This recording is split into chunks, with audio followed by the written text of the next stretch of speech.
सूचना केवल हमारे विचार हैं, वित्तीय सलाह नहीं। निर्णय लेने से पहले खुद शोध करें।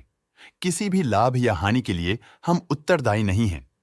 आज हम देख रहे हैं विंध्या टेलीलिंक्स लिमिटेड के 2024-25 Q3 की standalone financial performance. Starting with the sales, पिछले क्वार्टर से सेल्स में 9% का इंक्रीज हुआ है, मगर कंपनी ने पिछले साल के मुकाबले मार्जिनल सेल्स डिक्लाइन रिपोर्ट किया, around -4%। Expenses 8.5% quarter on quarter increase हो गए हैं, जो साल भर के -3.5% के डिक्लाइन के साथ अलाइन करता है। क्वार्टरली एक्सपेंसेस के कंपैरिजन में सेल्स इंक्रीज होना दिखाता है कंपनी ने अच्छा परफॉर्म किया। हालांकि सालाना कंपनी को चैलेंजेस का सामना किया। ऑपरेटिंग प्रॉफिट, जो पिछले साल के कंपैरिजन में -14% डाउन हुआ है, quarter on quarter around 15% increase हुआ है। Operating profit margin OPM annual basis पे -1% से डिक्रीज हुआ है और पिछले क्वार्टर के कंपैरिजन में 0% से इंक्रीज हुआ है।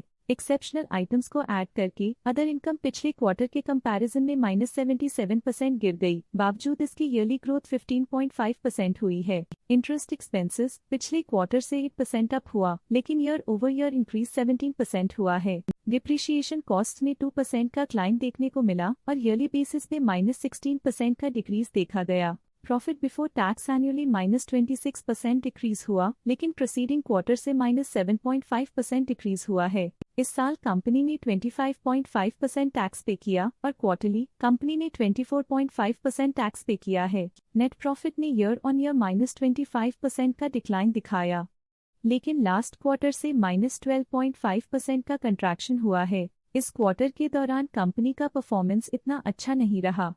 नेगेटिव नेट प्रॉफिट लॉसेस को इंडिकेट करता है।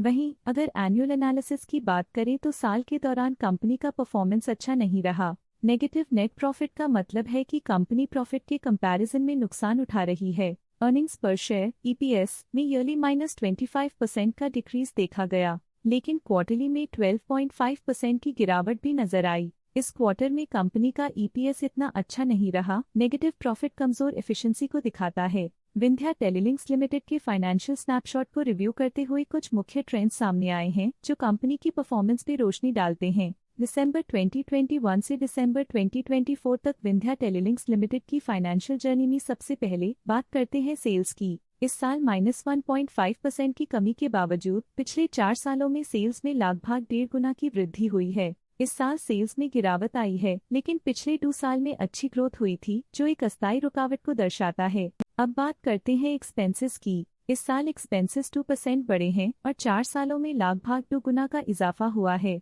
इस साल हालांकि एक्सपेंसेस सेल्स से थोड़ा ज्यादा बढ़े हैं, मगर ग्रोथ रेट्स का करीब होना स्टेडी ऑपरेशनल कॉस्ट को दर्शाता है। चैलेंजेस से गुजरते हुए ऑपरेटिंग प्रॉफिट ने इस साल -38.5% की डाउनटर्न देखी, जो एक ट्रेंड को कंटिन्यू करता है पिछले 4 सालों में -3.5% की डिक्लाइन के साथ।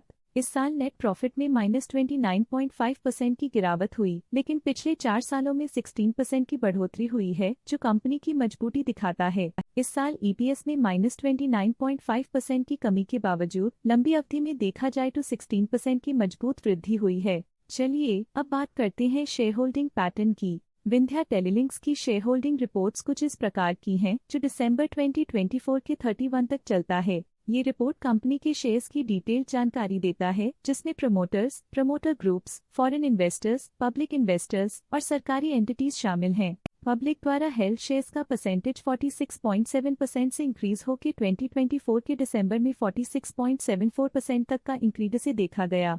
ये चेंजेस स्टेट है कि पब्लिक की इन्वेस्टमेंट कंपनी में क्वार्टर टू क्वार्टर इंक्रीज हुई है। जब कंपनी के शेयर्स का मैक्सिमम हिस्सा पब्लिक के पास होता है, तब ये माना जाता है कि कंपनी कमजोर हाथों में है, जो बाजार की अस्थिरता और स्पेक्युलेटिव ट्रेडिंग को इंडिकेट करता है। डोमेस्टिक इंस्टीट्यूशनल इन्वेस्टर की शेयर होल्डिंग में थोड़ा डिक्रीज आया 2024 के सितंबर से 2024 के दिसंबर में, जो दिखाता है कि डोमेस्टिक इंस्टीट्यूशंस ने अपने स्टेक को -0.09 से डिक्रीज किया है।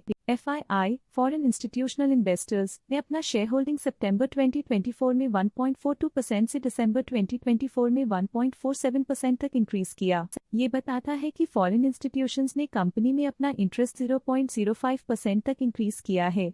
ये था कंपनी का करंट शेयर होल्डिंग पैटर्न। आज के लिए फाइनेंशियल सेक्टर में इतना ही। देखने के लिए धन्यवाद। स्टॉक लेटेस्ट न्यूज अपडेट के लिए चैनल को सब्सक्राइब करें और वीडियो को लाइक एंड शेयर करें।